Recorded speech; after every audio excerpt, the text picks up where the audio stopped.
I love neopronouns. I have neopronouns in my bio, these pronouns, and I like them for two reasons. Reason number one is just because I really resonate with them. I think he, him spelled like this is really fun, and I connect with them on a deeper level, and I don't expect everybody to use them. I don't expect most people to use them. That's why I also have he, him spelled like this in my bio, because I don't mind either way. The second reason, every time somebody comments, oh, I'm not calling you that, oh, pronouns in bio, what the hell are those pronouns? I get to tag them in this video. So hi, if you got tagged in this video. Congratulations on being unable to connect with people who are different than you on an emotional and intellectual level. I hope you're proud of yourself. If you're really that offended over somebody else's pronoun, it's time to take a look within yourself and wonder why that is. I'll give you a hint. It's because somebody else told you that I'm your enemy, and I'm not. I have nothing against you as a person. But it doesn't make any sense, okay? It's f***ing stupid. Now, I don't think that young lady with the neck beard we just heard from in the first clip is my enemy. There is just no circumstance where I will ever use he, him pronouns when referring to a female. That's it. Anyway, welcome back. Thank you guys so much for joining me. So I have a very quick and very crazy Clown World update for you guys today, and as usual, we have, well, very little time to waste. So let's get into it. Now, if you place your attention on the screen for a moment. Now, I'm not quite for sure exactly who this fella is or what he identifies as, but when you present yourself like this, doesn't it seem like it's just a fetish?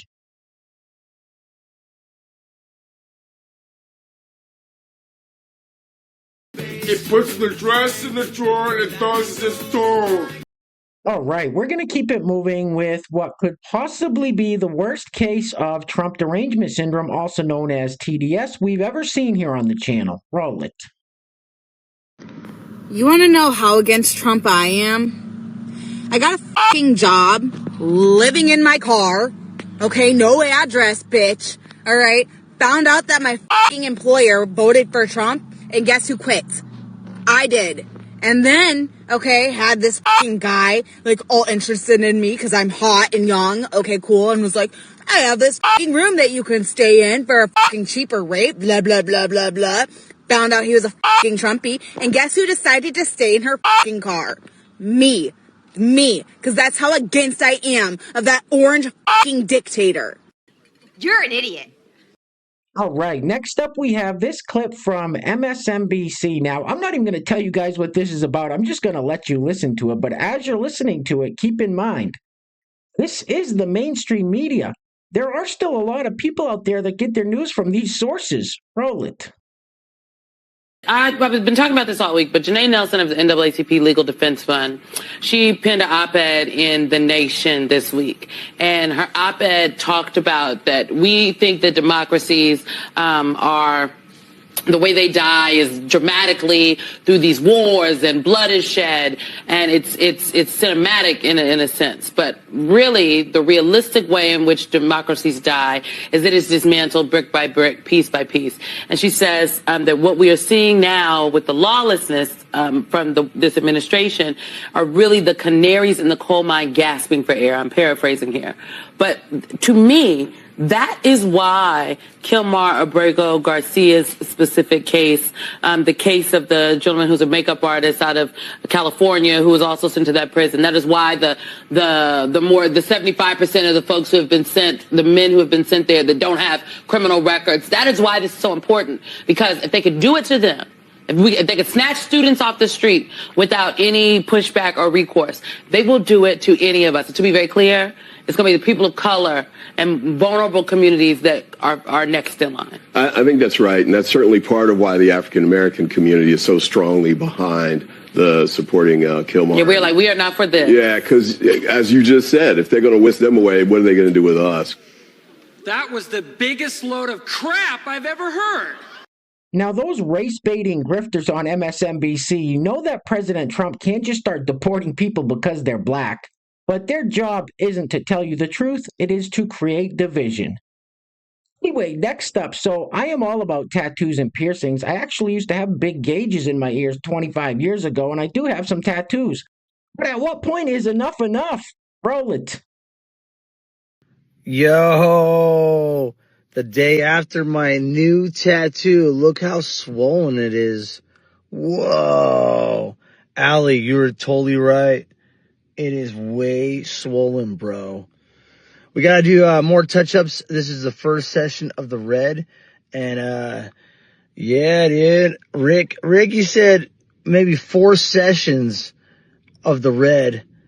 My goodness, we still got to do the nose. We're doing the whole thing. We're doing my whole face. We're redoing my whole face. Oh, at Beach Boulevard Tattoo in California, Anaheim. What's up, dude? It's hard to it hurts. It hurts so bad. Stay tuned for the video of me getting tag teamed by these gentlemen at Beach Boulevard Tattoo. Oh, they were tag teaming my face. It was crazy, bro. They were poking me right in the face. It was nuts, bro. Oh my goodness. Oh, let me know what you guys think, bro. Personally, I think you're a fucking idiot. And next up, we have these 2 gay fellas who adopted a couple of babies, and if you ask me, it looks like they're just using them as fashion accessories. Roll it. Farmers. Yeah. Okay, I just have to say thank you to everybody who participated in the twins' birthday, but I also want to give a special thank you to decorator Crafts by Kathy. She made these custom berry-licious arrangements. Their birthday party theme was my very first birthday, and she nailed it. So I will tag her in this video. Make sure you go check out her work. She'll be back at Christmas to help us out. And Courtney Adams, you're a queen. You guys ready to see what she did to this house? I can't stand her. She's so good. Welcome to my strawberry crib. To our berry-licious crib via Baby and Courtney.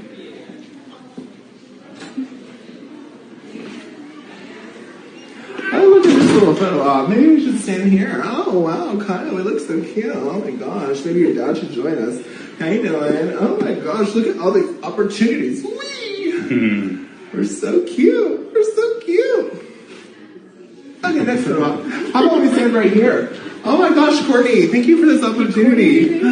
Oh! So long, gay boys. Now, this next clip is exactly how a lot of these trans people find themselves in dicey situations. Roll it. So I'm coming home from a bar and I was kissing this straight guy.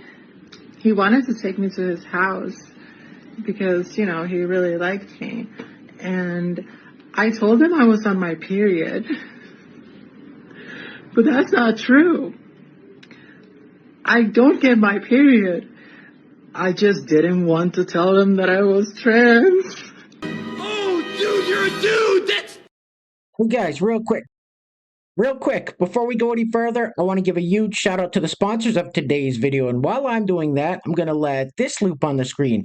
Now, I will unmute it in just 1 minute so we can all hear what he's saying. I think he's claiming to be the Easter Bunny. Anyway, today's video is being brought to us by our first sponsor is none other than Pastor Bob Rogers. And our second sponsor today is Tammy Blankenship. Pastor Bob and Tammy, thank you both so much for sponsoring today's video. I really appreciate the support. Now, if you'd like to sponsor the next video and help support the channel, there is a PayPal link in the description box below, and I will say your full name as a sponsor of said video unless stated otherwise by you. All right, let's hear what this fella has to say.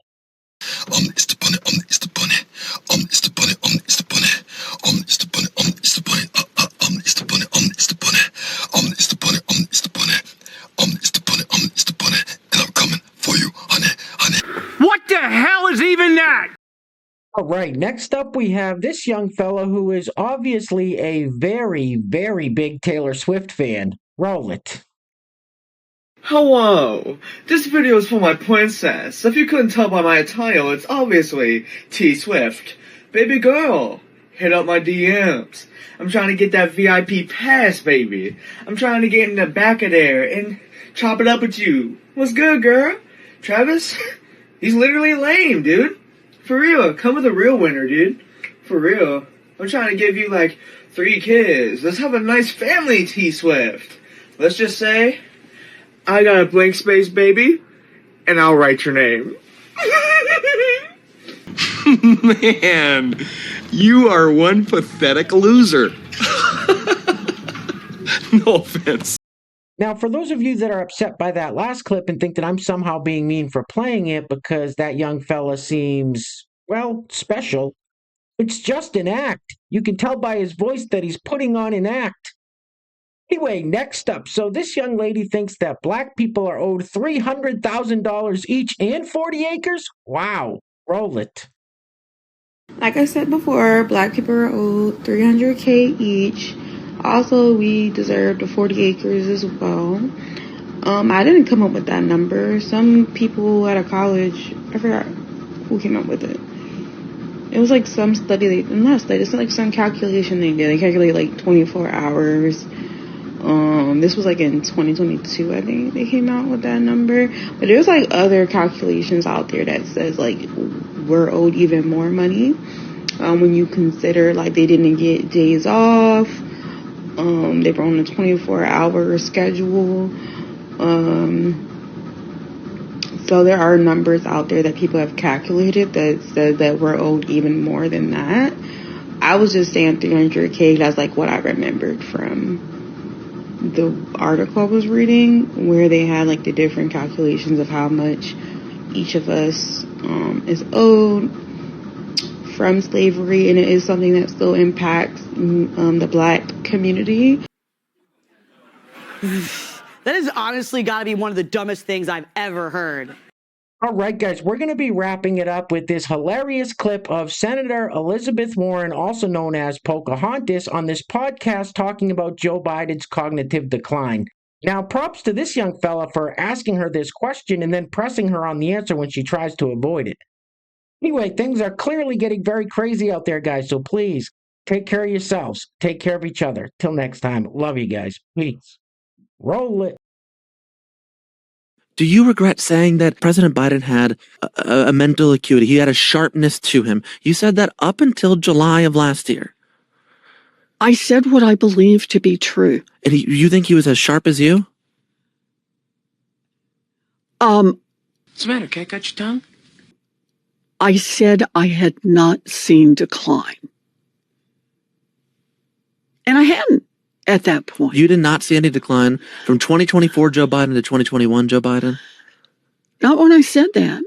You know, the thing is, he was sharp. He was on his feet. I saw him.